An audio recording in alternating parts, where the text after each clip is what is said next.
Hey, this is Coach Marty, And this is Lori. and it's time for That Sports Couple. What?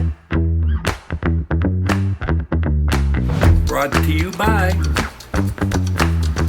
Diamond Distributing. Colonial Exterminating Company, Edward Jones, C. Robert Email.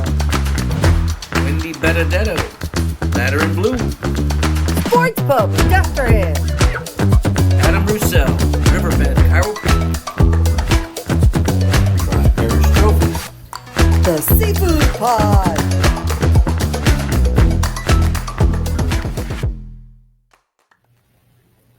Welcome to That Sports Couple, Episode 3. I'm Lori Lyons. He's Marty Luquette. I'm the sports writer. He's the coach.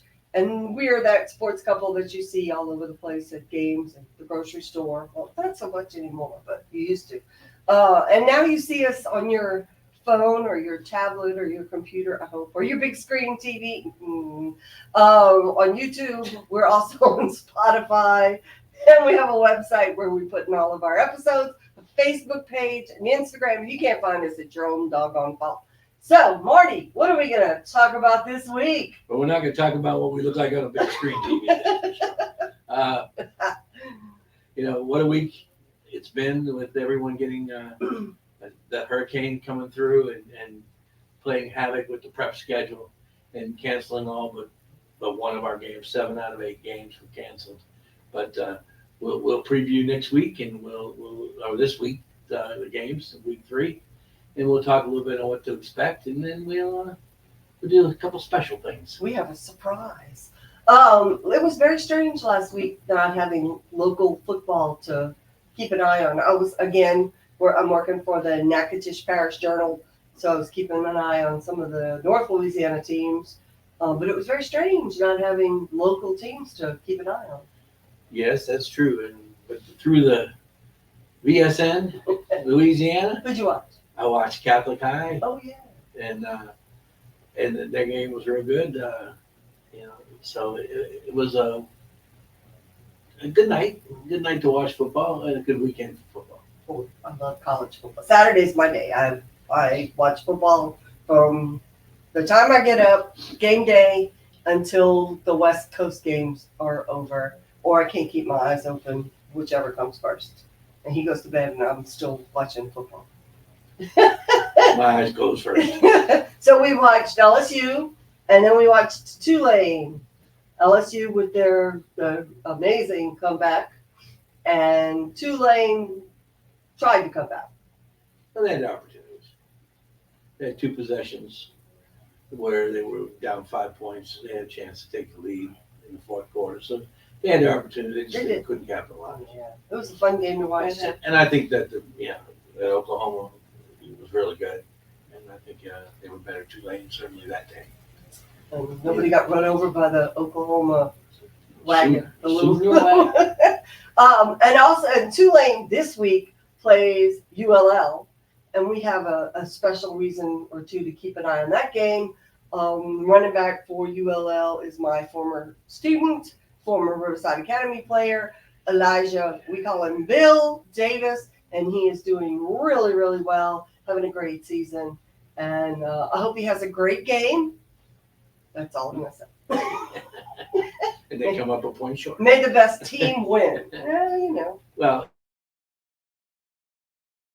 and Tulane did recruit. They did. Coach Fritz, they did recruit Bill, and he decided I to go tried. I did my part as his teacher. I tried. He came to enough games. It wasn't because he didn't get a chance to look at the And university. he was a very good multimedia student. I think he wanted to get out of town, and I think it was a perfect match for him. He got a chance to play early, and he's now playing quite a bit. So Doing great. Yeah. Doing well. And last year he did a press conference and an interview, and I used his press conference interview in my journalism class to show how it's done. So thank you for that, Bill. Well trained. Yeah, we tried. All right, let's talk about. Well, first let's talk about last week. We only had one game on the schedule. And of course, Destrehan, after having the tough week 1 against Catholic High, where they gave up the winning touchdown They needed to bounce back. inside the last minute, they were looking. They weren't going to sit on that. They're 33 game regular season winning streak was broken, and it was just a lot to take, and they wanted to get back on the field with good reason, and they got Bonneville to agree to a 12 o'clock Sunday afternoon start, which went head to head with the Saints. So I don't know if their crowd was as big as it could have been or should have been. But I heard there was a lot of people. I heard there were a lot of people there. well, they made an appeal to their Destrehan family to say, hey, you know, the kids still work hard, the band's gonna work, and we still have, you know, jambalaya to sell, I don't know and we have if they did mention. and we have you know, a lot to be proud of, and they asked the family on their families and the Destrehan family to come out. So the Wildcat world showed up, I guess, and but not at the numbers they get on a Friday night. And plus, weren't they going head to head with the Saints, and they play Exactly. at noon? Exactly. Yeah, that probably hurt a little bit. The Norco Christmas Parade will get to go head to head with the Saints the first Sunday in December. Be there, be square. We're on the committee. It ends at our house, literally. Anyway, so I got a plug for the Norco Christmas Parade there. But there's a home Saints game, and we know that like the 610 Stompers, if the Saints are away, the 610 Stompers love to ride, to walk in our parade, mark, dance, whatever they do. And we love to have them because they're fun. Whatever you call that stuff. They're extraordinary men with extraordinary moves. Brought to you by Diamond Distributing. They're the guys who deliver the Hubig's pies. Lemon! No apple. If you don't see your favorite pie and freeze-dried goodies at your store, have them call Diamond Distributing. Brought to you by Colonial Exterminating Company, a local family-owned company that will help you get rid of your termites, pests, and rodents. They're a Christ-based company looking forward to serving you. Brought to you by Robert Hemel at Edward Jones Investing on Belterre Boulevard in LaPlace. Trust Robert with all your investment needs. Brought to you by Wendy Benedetto at Ladder and Bloom. If you are buying or selling your home, call the best in the business.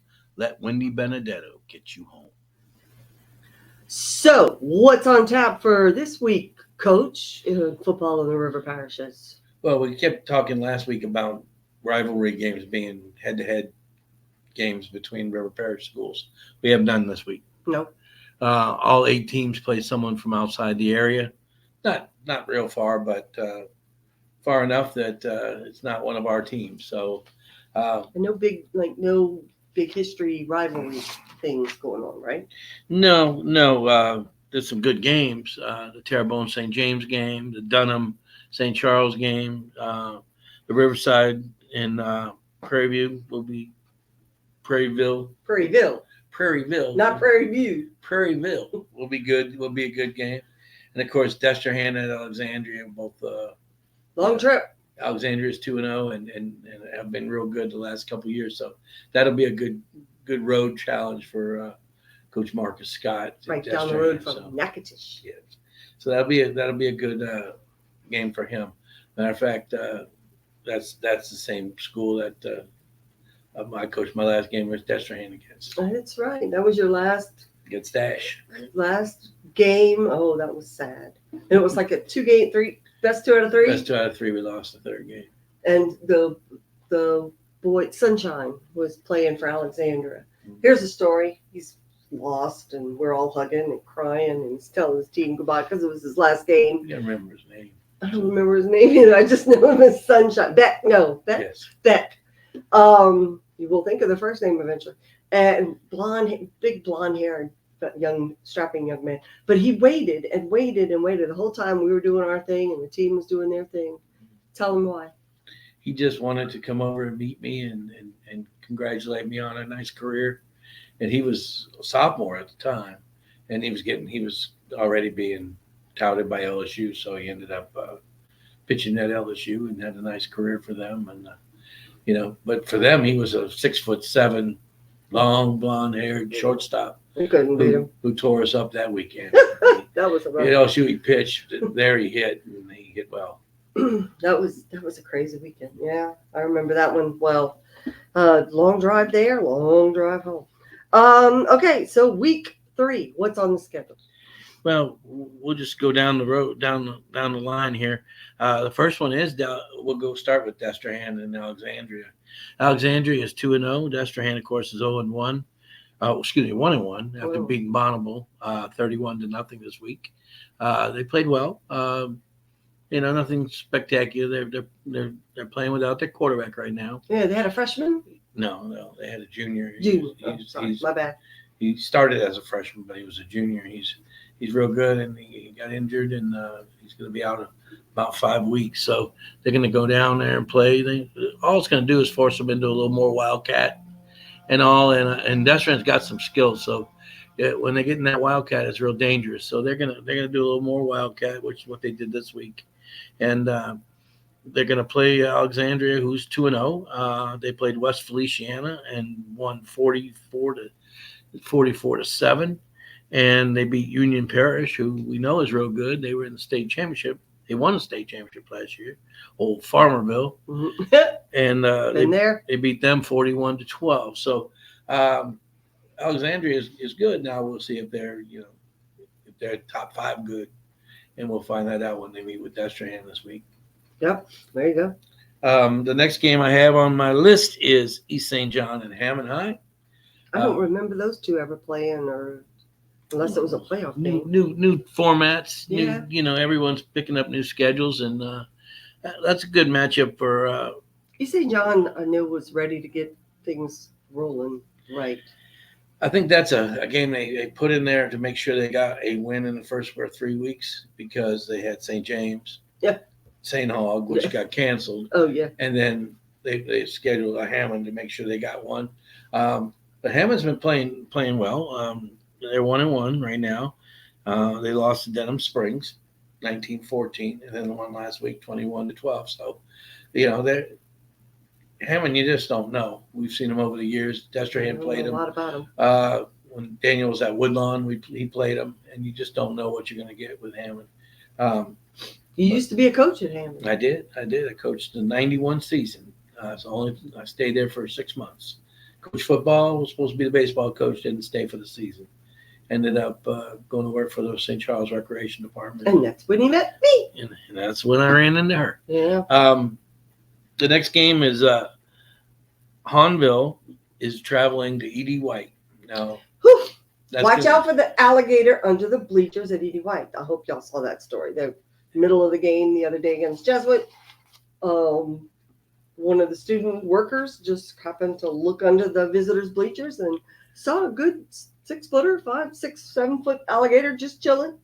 Just there he was. Waiting for But it's Thibodeau. We expect the alligator. Waiting for a blue jay. But E.D. White actually lost to Jesuit this week on a late touchdown, 22-15. E.D. White the first week had beat Holy Cross pretty handily at 27-14. So E.D. White's good, and there'll be a real test for Hahnville. Hahnville played Booker T the first week. Who were they supposed to play last week? Last week they were supposed to play. They were supposed to play. Why you asked me that? I don't know. Don't worry about it. Well, and they McMahon. That's right. Yeah, we both McMahon. like. Eleanor See, tell us McMahon. we haven't been married for 29 Eleanor years. McMahon, who canceled the game, and so they moved to Hahnville stayed at 1-0, and they play a 1-1 E.D. White team. The next game I have is Liberty versus Letcher. Liberty. Liberty's pretty new within the last 3 years out of Baton Rouge, and they're actually pretty good. Really? Yeah, they're 1-1 right now.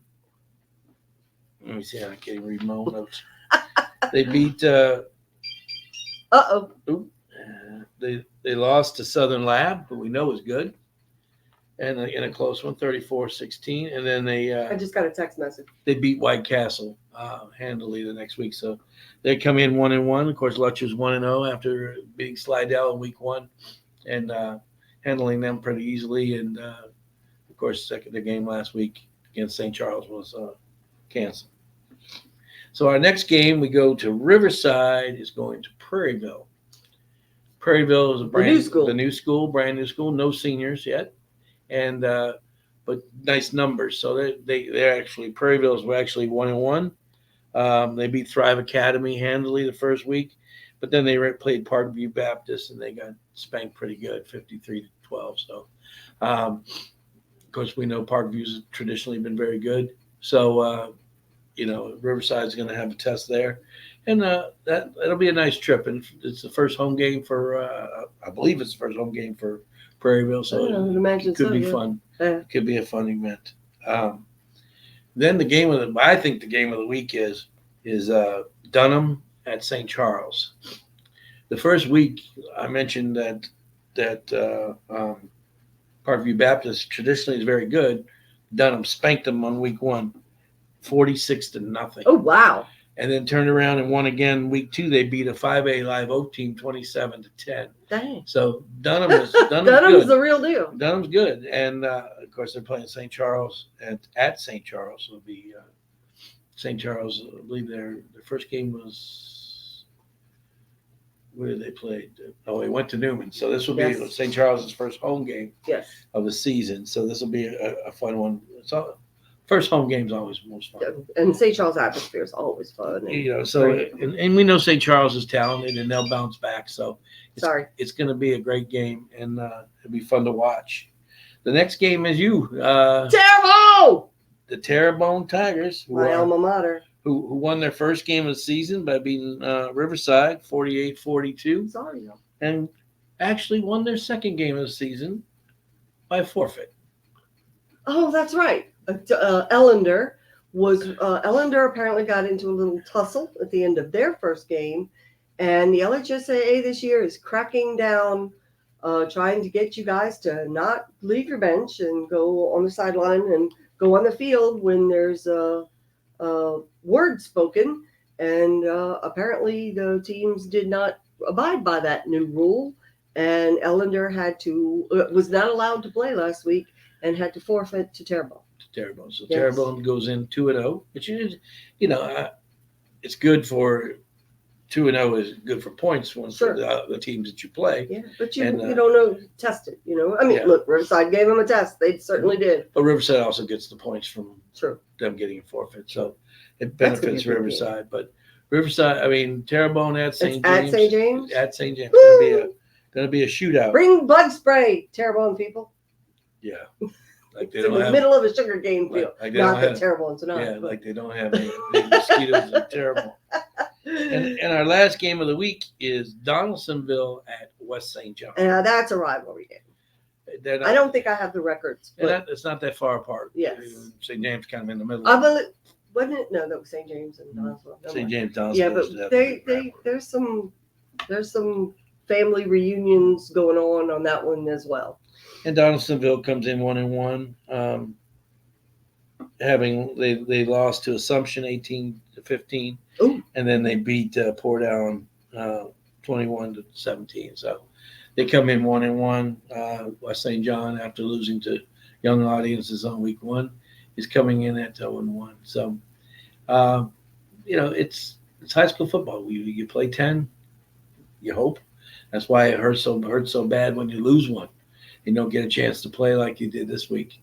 You're only limited to, guaranteed, quote unquote, guaranteed 10 games a year. So your career, if it's 4 years long, it's 40 games. And if you're a person like me who watches the weather, because I do, there's predicted to be another storm in the Gulf next week that could mess things up again.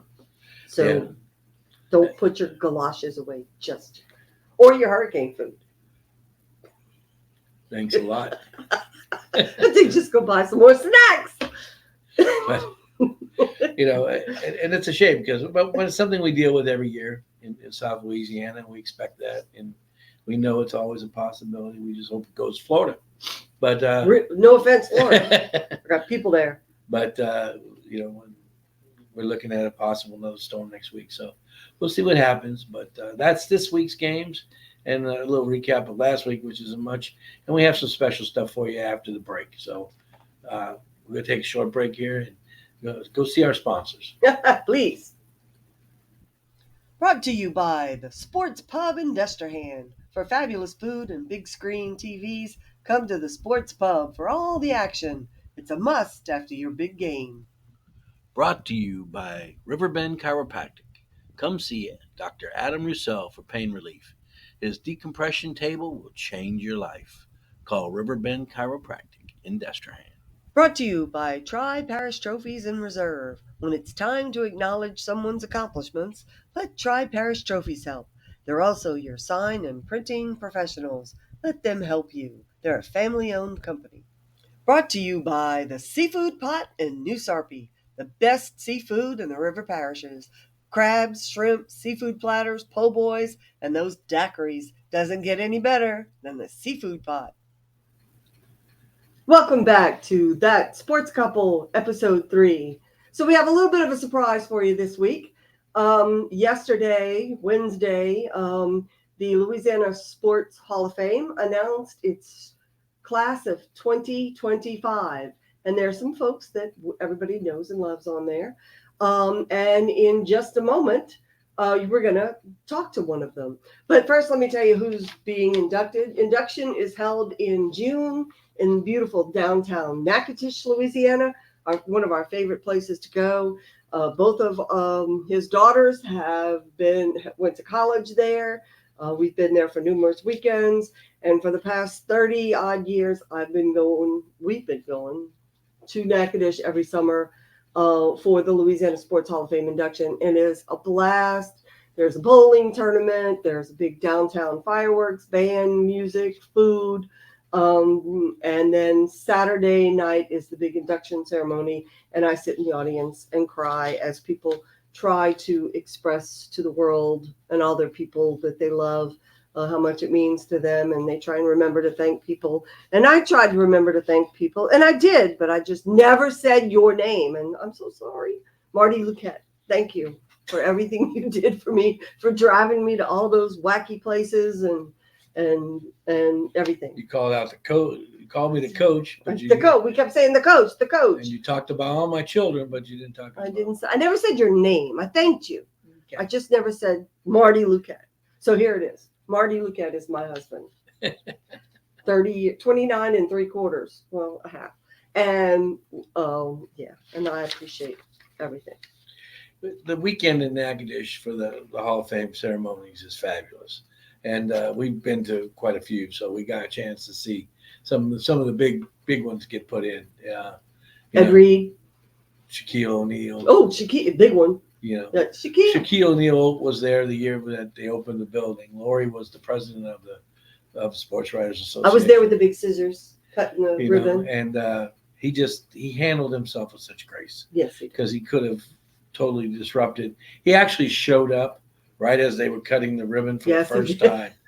And it was like, all the photographers and all the camera, the TV people are all filming the opening, but Shaquille's bigger than the opening. So he shows up and they grab their stuff and they run over, they start filming him getting out of the car.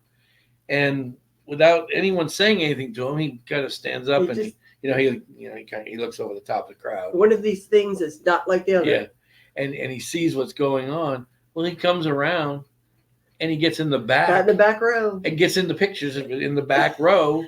Well, everyone was thrilled to have Shaq in the picture. Yeah, we were. Plus, everybody came back. I was the short lady on the front row. He was the big, tall guy in the back row. And they came back. They set all their cameras back up, and they videotaped it. And I don't know if you've ever seen a ceremonial ribbon cutting, but one group cuts it, they pull out another ribbon. The politicians come in, they cut it. Yeah, we did. The mayor does it. The sports writers did it. The local, the people that run the museums did it.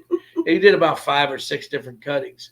And Shaq stood in the back through the whole thing, smiling and talking to people. He was amazing. And if you've ever seen Shaquille O'Neal like in person in a room, he's like the giant among us Lilliputians. And just watching him try to walk around the room and not step on people, like literally.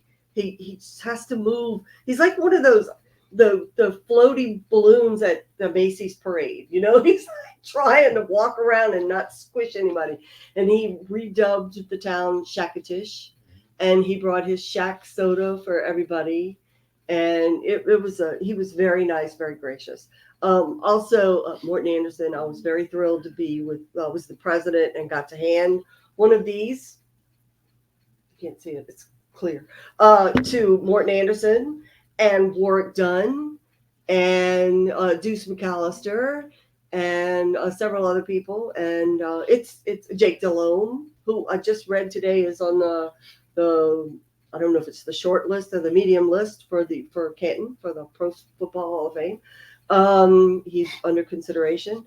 Ed Reed, who I covered, he is my friend. My high school kids were very impressed that I had his phone number in my phone and wanted me to call it every day. Could you call him? Yes, I could, but I won't.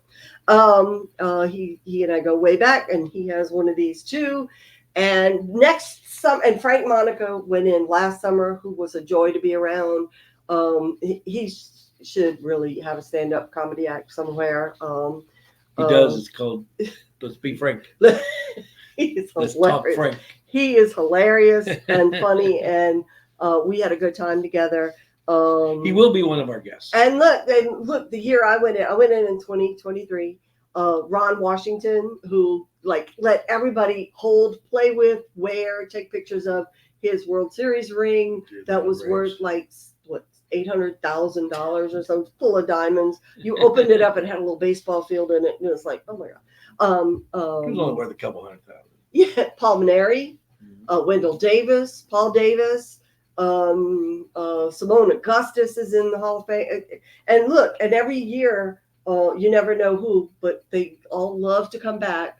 Billy Cannon used to come back every year because at the beginning of the ceremony, there's a walk of legends, and everybody who has been inducted gets to walk across the stage. And then this year's inductees walk, and it's my favorite part. It's to the Natural, the theme song from The Natural. And if you don't get goosebumps, there's something wrong with you.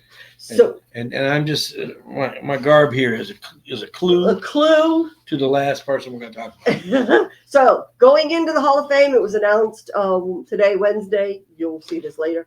LSU, an NFL great lineman, Andrew Whitworth. He was a Cincinnati Bengal for a very long time, had a 16-year NFL career. NBA star, Danny Granger. He's going to be another one of those tall dudes, isn't he? I'm going to be short. Louisiana Tech, if you know anything about Louisiana Tech basketball, there was a spell where they had women's basketball. Is that what I said? Women's basketball, they had a spell where they were the team. And we, for the last couple of years, have been putting in several of their outstanding players. This year, it is Vicki Johnson of Cushata's turn, and she absolutely deserves it. Danny Broussard, who is the St. Thomas More basketball coach for, are you ready?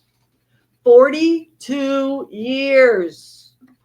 That's a long time, coach. And I saw them play against Timmy Bird's teams a couple years ago, and they still pass it 5 times, and they do it like the old way, and they're very talented, and they're very good, and they actually beat Bird twice that year. You coached how long? 32, 31, 32? 27 seasons. Oh.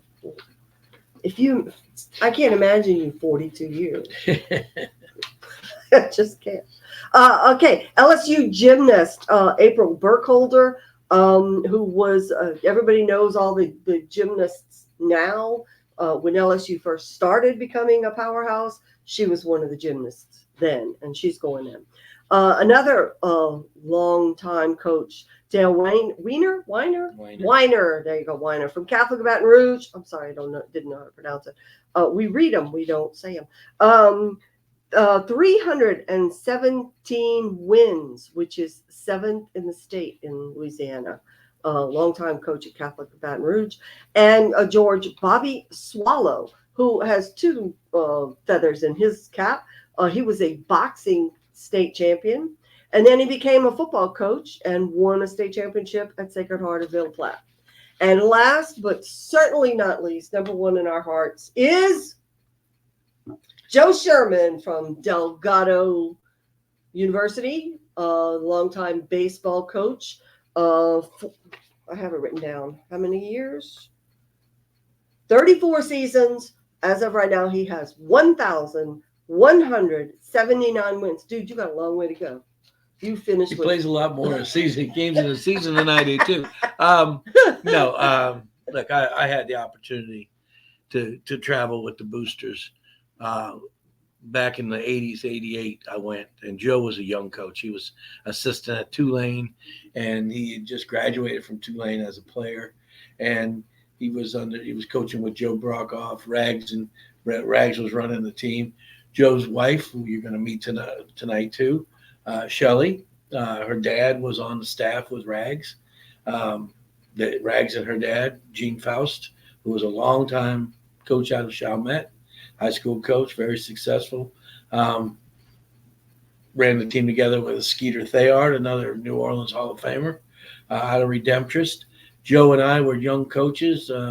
We got the opportunity to hang around those guys, and they go out there, and they took us. Joe obviously coached third, so he went to Johnstown, but they took a chance on this young coach and said, "Come on, come with us. Let's learn. Let's go enjoy this a little bit." I coached the league team, and then I coached in that. So Rags brought me the first time in 1988, and I was fortunate enough in that year with a really good Gerald Alexander, Mike Moeller, we Joe Burnett, Frankie Watts. We were fortunate enough to turn that and win, and won the championship up in Johnstown, the Triple ABA and championship, and then. Later, after I retired from Destrehan, Joe saw me again, said, "Come on, why don't you come out here and do this again?" So I did. It must have been about 2016, and that's about right. And I went to Johnstown again. Now the rules had changed. Joe couldn't coach the All-American teams any longer. As a Delgado coach, he couldn't coach his own kids in the summer. So Joe Tutone out of Homa and I and Chris Westcott coached that team. And we were fortunate once again to win a championship. Cody DeCody, Brooks Vial was one of our top pitchers. He was the MVP of the tournament. We just had a great time, and it was so much fun. And you have sent a number of players to play for Joe. Many players I've sent to Joe, and you develop a relationship with a coach. I'll never forget in 2009, I called him up about one of my guys who had a scholarship somewhere else, and he fell through, and he was my 3-hole. And I called him up and I said, "Joe, I'd consider taking, this guy. He's a third baseman. He's my 3-hole." And he said, his name was Matt Smith. And Joe said, "I'll give him a scholarship right now." And I said, "Well, wouldn't you like to see him?" He said, "No, if he's the Destrehan's 3-hole, and I'll take him right now. I know he's good." And he went there and started 2 years for Joe, and Joe had a great career there. One of the things about Joe and Delgado is it's such a family affair. Yeah. It started with Rags and the family, and it was an agreement with the city. You leave the park alone, let us use it, we'll take care of it, but you don't, there'll be no revenue coming your way. And the city did give some upgrades, lights and certainly some work and lots of things that had to happen after Katrina. Yes. But, Joe just does a great job of running a program. Now, if you go over there now, he's got a new locker room and facilities. That's thanks to Mrs. Benson. But the Scheuermanns did this on a shoestring budget for a long, long time. Family operation, mom, grandma, everybody. And it was a part of the family. And as you came through Delgado, or you were a part of the family, and they made you feel like family at Delgado, once you were in there and you went through either as a player or a coach or whatever, you always felt like you were part of the Scheuermann family. I remember sitting out one day after a rain out, Joe and I are just sitting in the parking lot talking, and he started talking about, could his life have been different had he stayed at Tulane? Maybe got the Tulane job later. It opened up 2 or 3 times, and he applied and did not, he did not get it. And could it have been different? And I said, Joe, Joe, you are a Hall of Fame coach. You did it here. You could have went to Tulane and maybe it doesn't work out in 5 years. You're looking for a job. this was your family institution, and you did it here, and you did it right, and you did it. And everybody you know, knows you. and you are a part of the New Orleans baseball fabric, Yes, absolutely. as his daddy was. Yes. You know, I tell everybody, as a young coach coming to New Orleans from somewhere else, I played for Ron Maestri. Ron Maestri taught me baseball. Reg Scheuermann taught me how to coach. You know, You do say that also. and I would be doing things at my high school and we played games, a lot of Legion games out there, and Rainouts. Rags would pull you over and say, "Why'd you do this here? Why did you, you turn that guy loose? Should you have, And he would pick your brain. He wanted to know why you did certain things certain ways, and that was his way of helping you, coaching you, and teaching you. We sat through many rain delays at Delgado. It's late August in Delgado, early August at Delgado, you can expect rain, and just like right now, we can expect hurricanes. Yeah, that's You can almost put it in the book, but that was part of the deal. Yeah. It was part of the beauty, and part of the experience. State tournament was always there, and how teams handled the weather was as important as how they handled their opponents. And that's where you won your first state championship with Coach Amity. Yes. Correct. Yes. Correct. Yeah, I remember that. And pictures. And Delgado's a special place, and if you played high school baseball in the New Orleans area, you played at Delgado somewhere in your career. If you were any good, yeah, really. if you were any good, you played at Delgado somewhere in your career. If not while you were in high school, but I can't believe many schools missed Delgado in high school. But as you went into college and all, and if you went to a junior college, you certainly played there. So. Well, welcome to Coach Joe Scheuermann of Delgado University, about to be one of the newest members of the Louisiana Sports Hall of Fame. Congratulations. Thank you, Lori. I'm in some pristine company. Coach. I know. You're going to get a nice blue jacket. I got one right over there in the corner. Yeah, we need to get Coach a blue jacket. Oh, You got to win a few more games. Well, it's a great honor, Lori. Needless to say, the last couple of days have been bizarre, and to say that I'm honored and humbled would be the greatest understatement ever. I mean, when you get into this occupation, and Marty knows this firsthand, you make a lot of friends and you make a lot of enemies, but you try to do what's right. And the outpouring of people that have called and texted, and it makes your heart feel good, really does. Isn't it amazing? You hear from people that people you went to grammar school with call you. I had a text from David Housel. David was the longtime sports information director and became the athletic director at Auburn University. Well, when I first met David, I was about 14 or 15 years old, and he was working at the Sugar Bowl. He'd come in and work as a visiting SID at the Sugar Bowl, and I got to be friends with him. He was one of those guys that talked to a young kid at the time, and then ignore me. And I used to grill him with questions, because at that time I thought I wanted to be a sports information director. I really didn't think I wanted to be a baseball coach. And how do you get into it? And he answered every question. I mean, we ended up being lifelong friends. He'd come back for years to come, and every year we'd come back. And he finally came as the athletic director of Auburn and invited me to his party. And I said, man, I felt like I arrived. I felt all of a sudden I was an adult. But, it was special to hear from people like that. Excellent. Well, Joe, you and I have been doing this for a long time, and my memories back to Delgado, and of course started with you as you were still a young guy, and your daddy kind of invited me in '87 to let me have an All-American team, and that was kind of my introduction to. Marty, I'm not going to say we've known each other a long time, and I'm not going to say how old you are, but I was a player and you were a coach, so Right. He was in college, I was in high school, so there you go. There you go. Yeah. But it was a chance, to meet your family and just see how, through the years, how things have changed and how they've grown. You and I sat in a parking lot at Delgado one day and talked about the Hall of Fame. I don't know if you remember that Yeah, I sure do. conversation. I sure do. We were we were talking about how our lives could have changed and been different if circumstances would have fell different ways.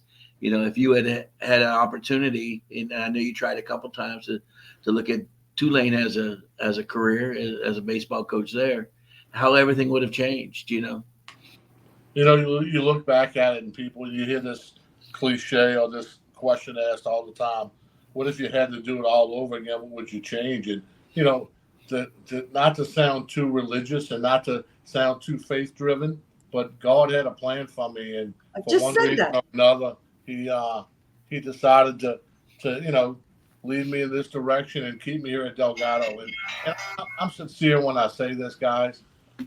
You don't stay somewhere for 34 years unless you share the same goals and the same aspirations and the same beliefs. Delgado has been great to Joe Scheuermann.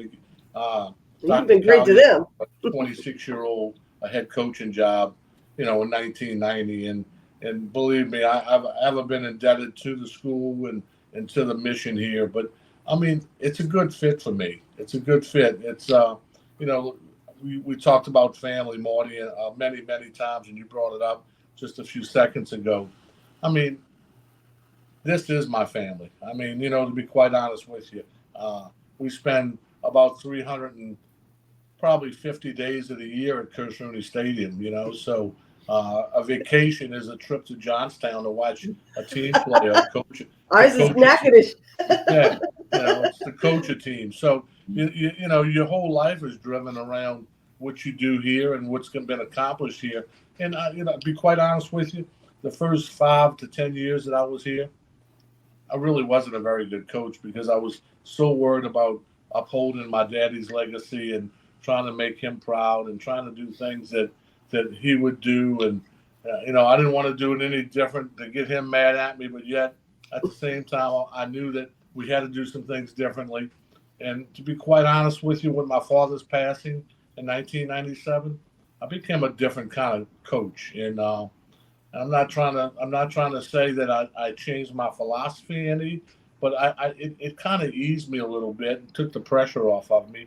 And I think I did a better job the last 10, 15 years because of that. Now I'm to the point where I'm starting to second guess myself, and some of the stuff I do. But I've been very blessed. My wife, we talked about, we tried to do this last night, and unfortunately, trying to schedule dinner is a major undertaking. When I walked in the house last night at 9:30, she says, I don't guess you want that meatballs and spaghetti right now. I don't think that's probably too good. I'll be up all night. But I mean, that's what happens. And you guys, Marty, you know this, and Lori, you know that you don't have a schedule. I mean, it's kind of whatever way the wind blows, where you're going to be 10 minutes from now. And the fact that we've been able to work that out. Shelley was Gene Faust's daughter. She was a coach's daughter. I wanted to talk about that a little bit. She's a coach's daughter, married a coach. Yeah. I've known her my whole life. I mean, we grew up together. But, I mean, I remember the first time I became attracted to her. She was working a concession stand at a Metro game at Scheuermann. But does she know baseball? There's my question. Yeah, she does. Unfortunately. There you go. I got a great line about that, Lori. So when my daddy's met my mom at Loyola University, my mother was the secretary of the athletic director at Loyola. That's how they met. So when they first met, my dad said my mom didn't know they played 3 outs in an inning, and by the time he retired, she was second guessing why he didn't pull the pitcher. So you learn by trial and error. But I mean, I think the whole really master plan that the man upstairs has sent me has been phenomenal. I mean, I got my son works with me every day. My daughter is a teacher. She handles out gate, the novelties, the concessions. The family Shelley's working a concession stand. And probably the two most valuable people that aren't directly is Emma and Maureen, who are my sisters, who are just as much involved as my wife and my daughter. When you go to a game, you see the entire Scheuermann family there all at once. Yeah, it's been special. Did you ever want to do anything else? Did you ever say, I'm tired of this, I'm gonna go? I say this all the time, Lori. When I took this job in 1990, my goal was to be a Division I baseball coach in 10 years. I said, I'd come learn, try to keep my daddy's program up, learn by my mistakes, and hopefully get a chance to be a D1 coach. Like Marty brought up, I applied for the Tulane job when Rick Jones got it. I didn't get it. I applied for the UNO job when Coach, help me, Marty. Walters. He's now at Wake Forest. Walters. Tom Walters. Coach Walters got it. I didn't get it. I never wanted to leave New Orleans. I had opportunities, believe it or not, Auburn. I had an opportunity to be an assistant coach at Auburn that might have led me to being the head coach there one day. My friend David Housel said, "Hey, I want you to apply for this job." Wright Waters, who was the associate athletic director at Tulane, made me apply for the Western Carolina job. And, I just didn't see myself living in the mountains. And my wife said, hey, I'm not going to hold you back. You just come home on the weekends. So, I mean, that obviously wasn't going to work. So we had some other opportunities, but I mean, New Orleans is home. My family's from New Orleans. Shelley's family, whole family was from Chalmette. I mean, New Orleans people don't move. You know that. And the fact that, that we were so embedded here and family driven through Kurt Rooney. I'm going to be quite honest with you. Probably the Hall of Fame is something that I will never be able to mirror as far as the excitement and what I felt was a career achievement. But, Marty, you remember what this facility looked like when you used to coach. I mean, I played infield on it, didn't want anybody to hit me a ground ball. I mean, that's how dangerous it was. So I took a lot of pride in what our facility became. And I one of the greatest achievements that I'm going to accomplish here, and hopefully the next month, is the opening of the Benson complex, which I'm going to tell you, I don't know if there's another junior college in the country that's going to have a facility like this. This is something that's going to be, I need you guys to come see it. It's going to be jaw-dropping when people get in it. You see it from the outside and you kind of envision what it's going to be. But when you get inside, you guys are going to be impressed. I remember when your locker room was an old storage container. Yeah, so, that's a neat story. It's an 8 by 39 foot storage container, to be exact. And part of my locker room is 8 foot by 39. So that was the architect's idea, that we could put a container inside our locker room. So we got our pitchers in that section and our position and catchers in the other section. But that's cool. It's little niches like that that's going to make this place special. So you put the athletes on one side and then the pitchers. Yeah, we put the athletes on one side and the non-athletes on the other. That's correct. Spoken like a true coach. And then we got the Maureen Scheuermann balcony where, when we designed it, I designed it that my mom would be able to sit upstairs and get away from my vocabulary and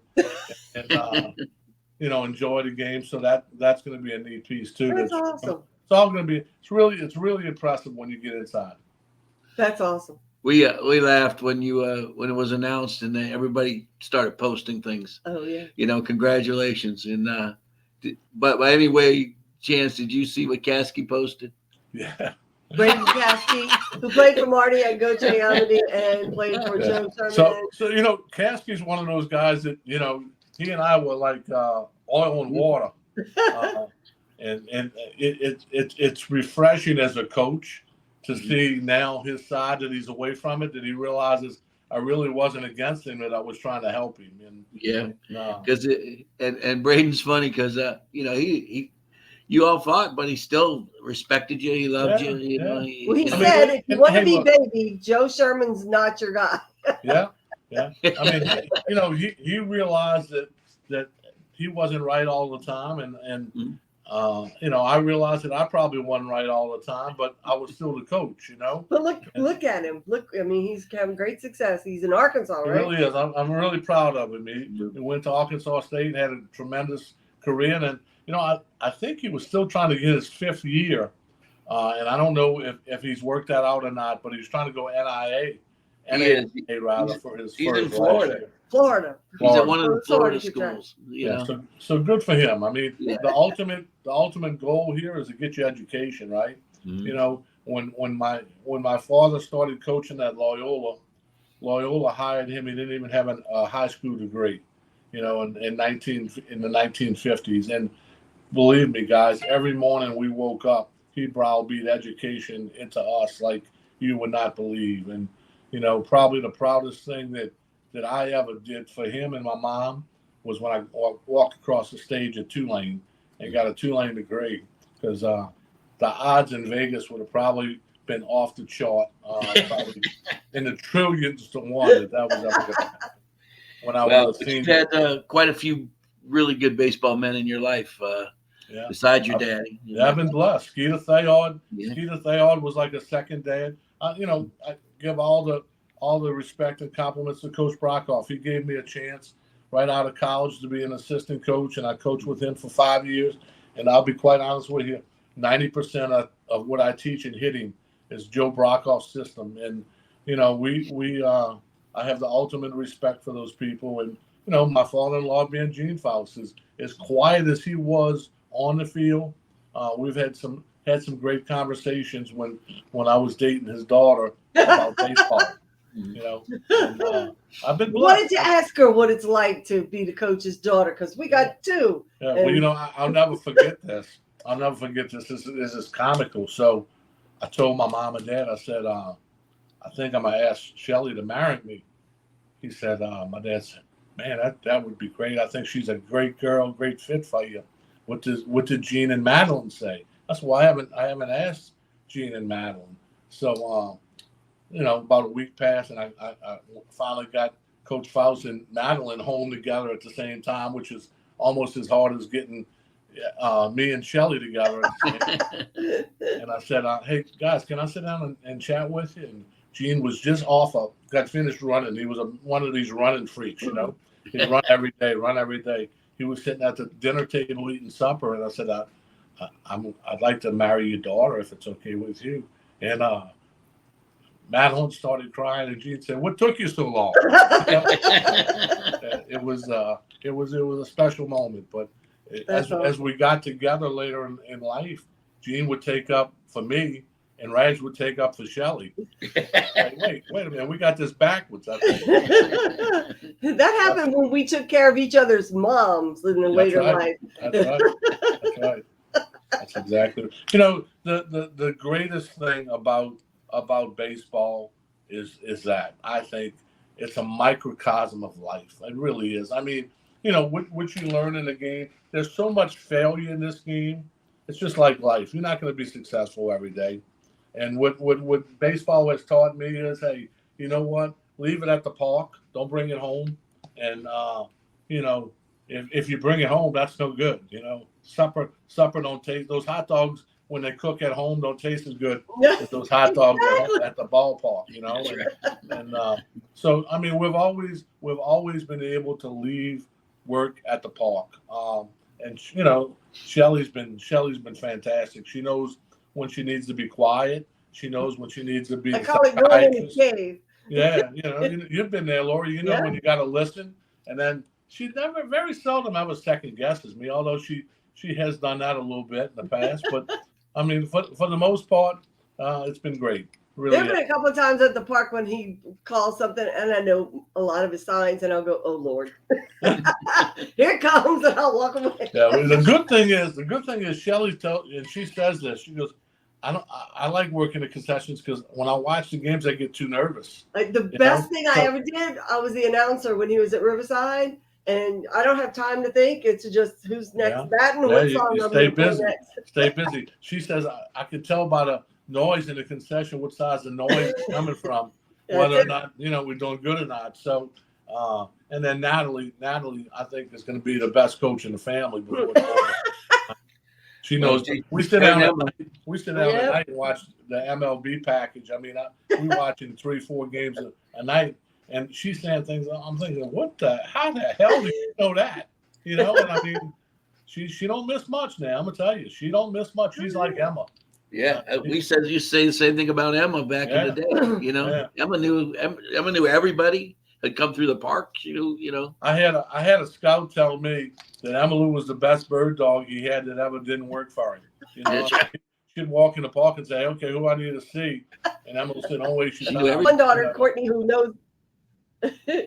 Yeah, I mean that's what it is. I mean, you know, and that's the great part about the family involvement of it all too. You know, I mean, you never get tired of it.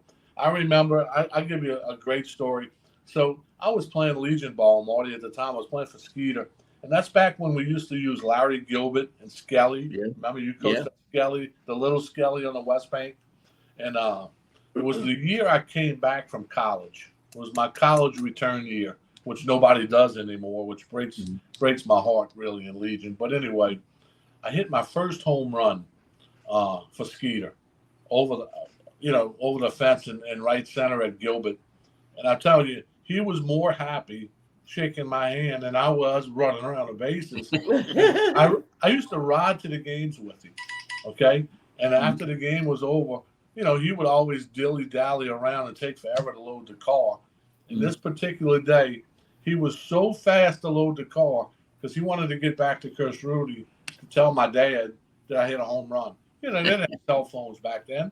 Yeah. You know, and he says, "Come on, we gotta get over to Rudy so I can tell you, Dad, what happened." That's awesome. I said, "Well, I'm gonna tell you this, Coach. I'm sure the words already got to him. That what has happened. I don't even think Coach Rudy had a press box phone. You know, so much less a hardline press box phone. But I mean, that's the wood I grew up. That's the way I grew up. You know, and I use the other side of this. I tell this story to the other side of the gambit. When I was a little leaguer, I got so tired of being called Little Rags. Oh, God. So I was a 10, 11-year-old. I was a decent little player. I mean, could catch ground balls and throw them to first. I wasn't bad. And we were playing over here at the playground that you pass on the interstate all the time. It's called St. Patrick. That was some of the place of our early dates. I-10 in Carrollton, and I let a ball go through my legs that cost us the game. And I was walking out of the gate, and I heard a guy say, "Yeah, that's Rag Scheuermann's kid. If he wasn't Rag Scheuermann's kid, he probably wouldn't even be playing." You know, and that stuck with me for so long. My whole little league career, I was saying, "Man, I can't make a mistake. I can't let my dad down." And when I was 12 years old, I quit playing. I didn't play when I was 12, 13, 14 years old because I didn't want to deal with it anymore. And my dad asked me one day, "Joe, let me ask you a question. Why you quit?" He goes, "You never tell me you got to play. Why you quit?" And I'd say, "Dad, it's just, I don't want to embarrass you." I told him just like that. I said, and what did he say? He said, "Embarrass me? What are you talking about?" And I told him that story. I said, that day I missed that ground ball, I felt like I embarrassed you and let you down. He said, "Son, if every time I made a mistake, I embarrassed the family, I'd be working on the back of a garbage truck right now." You know what I'm saying? He goes, "You can't let people influence your life and your career. All thing I ask you to do is be the best you can be." How many times you heard that, Marty? Walk off the field and ask yourself one question: did you do the best you could do? And if you answer yes, that's all you can be. And if some reason you didn't try, or you didn't run out a ball, or you didn't try for a ball, then maybe you got to question yourself. But if you play as hard as you can play and be the best you can be, you shouldn't have any qualms. So I've used that in my whole playing career. I've used that in my whole coaching career. And really, be quite honest with you, neither one of my children have ever played because I've never pushed them to play. Right. I got to coach his son. I asked Tyler when he was probably 9 or 10 years old, "Hey, Lakeview Playground's right here. You want to go sign up?" "No, Dad, I'd rather work in the press box." Work in the press box. And he's one of the best at it. I mean, and I'm going to tell you what. He's made his own mark. My son, but he's pretty damn good at what he does. Yes, he does. He is. And the same thing with my daughter. Now, I think my daughter was probably a lot more competitive and probably would have played, but there wasn't as much opportunity when she was growing up to play softball. softball's just really girls softball Exactly. become more prevalent in the last 10 years, and really at the playground age when she was, I think she's 30 years old now. So, I mean, 20 years ago, girls softball really didn't excite a lot of people. So Yeah. it's been a great run, and again, the neat thing, and I told somebody this last night at the meeting that I got called to. We had our foundation meeting. The neat thing is that being in the hall, my career's not over yet. Knock on wood. I feel that I'll be able to enjoy that honor even more. Yes. Still coaching, but the most important is, that I've actually seen it. I think the worst thing that can happen is somebody be honored after they pass away. They don't get to enjoy the honor. Give them their flowers while they're here to enjoy them. Yeah. I mean, it's nice for the family, but it's I tell you what, it's damn nice to know you're a Hall of Famer. To be honest with you. It's going to be an awesome experience. I hope you're brushing up on your bowling game. Yeah, I'm pretty good. I'm pretty decent in golf. Bowling, I'm not too good, but I'll try to figure it out. I'll get over the rocket tournament. I was the low scorer my year, and last year I think I doubled my score last year. It's a fun time. You're going to see people. People are going to make a big, huge deal out of you. It's fun. I don't know if you saw on our Facebook page, but was it 2 years ago? We went to the playoffs. And on our way to the playoffs, we stopped in Natchitoches because it was the halfway mark. You went to the hall. It was during COVID, so we couldn't fly. So we had a bus, and we stopped in Natchitoches. And I took the team to the Hall of Fame Museum. And what'd you think? Doug Ireland pulled up my dad's picture and showed the kids all the displays. There's a neat section in there that has most of the college baseball coaches in it. Yeah. There's a picture in Skip Bertman's display when they won the regional to go to the World Series the first time.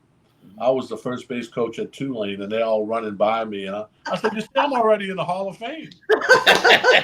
Let me tell you something. Let me tell you something. That moment is the moment that will get you. When you walk up to that little computer kiosk and you type in your name and you see your name and your bio and your picture, that is the moment that will stay with me forever. Yeah, and I'm looking forward to it. Good Lord willing to protect me long enough. And like I said, I can't thank everybody involved. I mean, the Louisiana sports writers and everybody. I mean, it's an honor that I'll never be able to thank enough. Like yesterday, I was eating lunch, and Frank Fortunato and I had to go to a funeral, and he said, let's go get some lunch after. And we're sitting in, and Brian Alley Walsh and Mike Strom walked in. Oh, cool. And I said, I'd buy y'all lunch, but people in here would say I'm probably bribing for my votes for the Hall of Fame. So, but we sat down and chatted, and Mike was, he said, you're gonna, same thing you just said. It's gonna be a special moment. So. It will. Just remember when you're thanking people to thank your wife by name. I kept thanking the coach. I never said his name. I'm famous for talking too much, so that probably won't be a problem, Lori. I talked a lot. I never said his name. And they made a big deal out of me being married to a coach. So there you go. There you go. Well, Marty and Lori, I can't say thank you enough, and thank you for this time and this honor to spend with you guys. And anything y'all ever need. Shelly, we missed her, and we'll get that sports couple maybe in Natchitoches next summer. There you go. We look forward to it. I have to laugh. You have to tell me. When you told her we wanted her on the show, she said, why? So I said, Shelly, Lori and Marty want to do a little podcast with you and me, and since they're doing the sports couple, we're the baseball couple. She goes, I'm good, but they're going to give me the questions that I got to answer first. So I think she's going to be a little upset when I go home tonight and say I did the podcast without you. Tell her we'll get another opportunity. We'll get you both on. But we did kind of highlight the Hall of Fame this week, and so I wanted to make sure we got you on. Well, I appreciate the opportunity, and again, I even put on my booster stuff. Yeah, he put on his I saw that. I was going to compliment that. I like that logo, Coach. I like that logo. Good stuff. Put my booster stuff on. You got to get you some green and gold D stuff too, man. I don't want that. I don't. Yeah, that's true. I forgot about that. I bet that's a bad thing. I'll take Well, that Joe, back. I'll it's an take that honor that you certainly deserve. You've done so many years and so many fabulous things and touched so many lives. I know everybody always probably talks about your daddy, but you've certainly done it on your own too. You have, absolutely. I I think appreciate he would that. be very, very, very, very proud of And you. the older you get, the more proud you get to be called Little Rag. So it's I don't It's really true. mind that anymore. But growing up, it was a burden for sure. But it's something that believe me, I preach and preach and preach to my kids all the time. You can change a lot of things in life, but you can never change your last name. And that's something we're very proud of. There you go. Well, you have a fine family, and it's been a thrill. I can't wait to watch you get up there with all those big names and be a chance to really enjoy yourself that weekend. Is fabulous.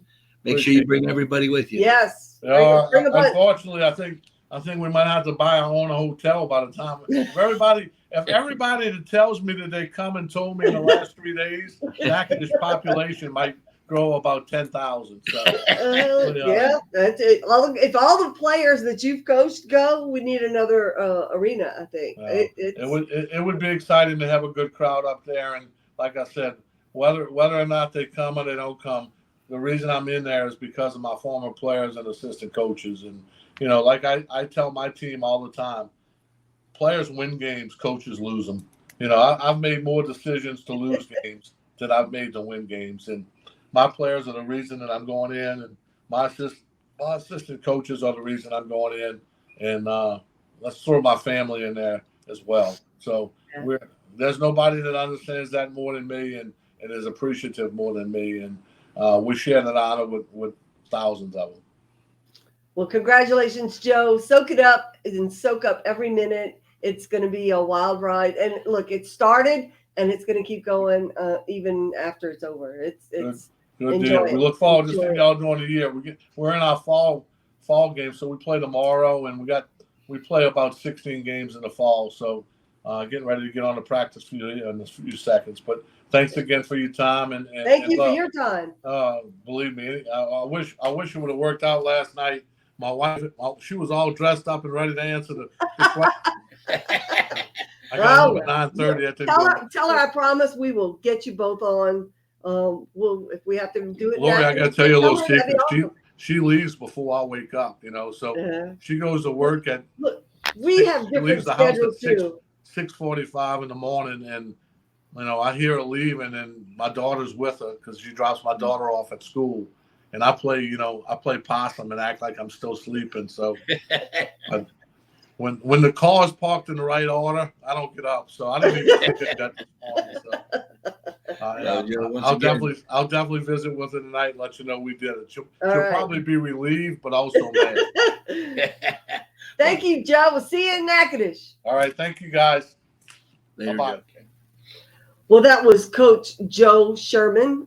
It was supposed to be Mr. and Mrs. Scheuermann, but as you can see with sports couples, getting two people together to do one thing together at the same time is not as easy as you might think. Marty and I know that. He goes to bed at 10:30, and that's when I kick into gear, and I go to bed at 4. So, and he gets up at 5. So there you go. And when you're retired and you spend all this time together, you think, oh, it's going to change. It doesn't. In fact, it may have gotten a little worse because now I don't have to get up and go anywhere.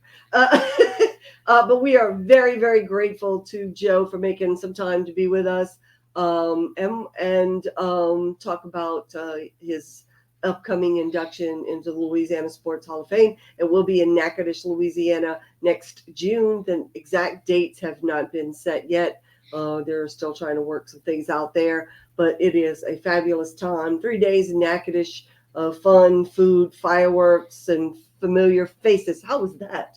That's called alliteration. There you go.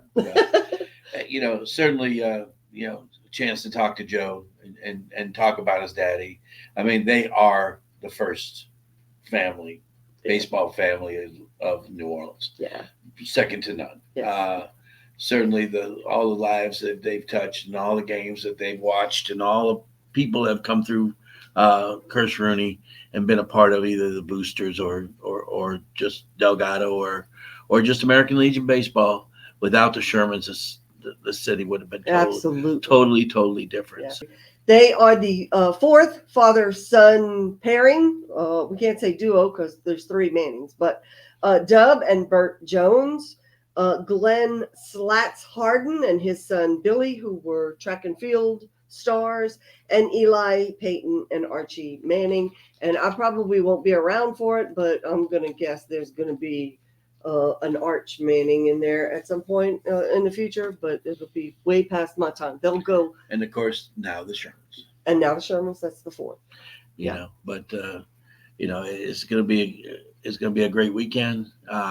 He mentioned that a lot of people come. I hope they do. Yes. Because it just makes it more fun when you have lots of people, and certainly as a baseball guy in the city of New Orleans, I look forward to seeing everybody come. We've been going for a long time. It's fun when we know people. I mean, the biggest funeral I've ever attended was Rags, and you couldn't get in the building, but you could have a great ball game. Yeah. Because there was plenty of talent. But so once again, he talked about how hard it is to live up to your father's name. And we have three children together. Courtney, who is on the staff at Tulane University and is a sports nut, just like the two of us, and knows her stuff. Laura Lee, who we did a little test the other day and asked her what a touchdown was, and it didn't go well. And Daniel. And Daniel was a high school coach for quite some time, and now he's the assistant director of recreation in St. Charles Parish. And nearly every story that was in the newspaper about Daniel included your name. He's the son of Marty Luquette. So you know how Joe felt. Even his replacement had my name in his article. It's crazy. There's name recognition, and there's a lot of reasons why I didn't change my name to Luquette when we got married. Not that I didn't want your name, but I was already who I was, and the last of the Lions line, and I just kind of wanted to honor that. And it also kept our identities a little more separate. Very rarely did they say she's the wife of Coach Marty Luquette. Sometimes they said he's the husband of Lori Luquette, which you didn't like that much, did you? He got called Marty Lyons quite a few times. Yes, I didn't mind that. Yeah, well. So anyway, that's episode 3 of That Sports Couple. We hope you enjoyed us. Hope you enjoyed listening to Joe Scheuermann tell his stories. And hope you will consider a visit to the Louisiana Sports Hall of Fame in Natchitoches. You got to stop and go to the bathroom somewhere. It's a nice place and full of great sports history. And there are 2 kiosks. You can type in anybody you want to see their bio, including mine. And now, after next summer, Joe Scheuermann's. And maybe, hopefully, one day yours. That'd be cool. But alphabetically, you've come before me. So there you go. Well, thank you for joining us again. This is our third podcast, and we haven't been canceled yet. We love you. And we love each other.